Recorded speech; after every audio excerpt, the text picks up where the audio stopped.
कोकण किनारपट्टीला red alert जारी करण्यात आलाय। पुणे, कोल्हापूर, साताऱ्यातही मुसळधार पाऊस बरसतोय।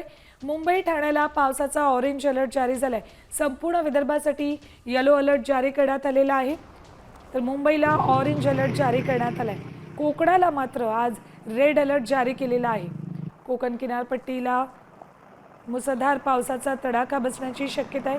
कुठे कुठला अलर्ट दिलाय बघा। रायगड, रत्नागिरी, सिंधुदुर्ग, पुणे, कोल्हापूर, साताऱ्याला रेड अलर्ट दिलाय। मुंबई, ठाणे, पालघर, नाशिक या जिल्ह्यांना ऑरेंज अलर्ट दिलाय। तर भंडारा, गोंदिया, चंद्रपूर, गडचिरोली या जिल्ह्यांना येलो अलर्ट दिलाय। तर बुलढाणा, अकोला, वाशिम, अमरावती या जिल्ह्यांनाही येलो अलर्ट जारी केलाय। तर यवतमाळ, वर्धा, नागपूर विदर्भातल्या सर्व जिल्ह्यांना येलो अलर्ट जारी केलाय।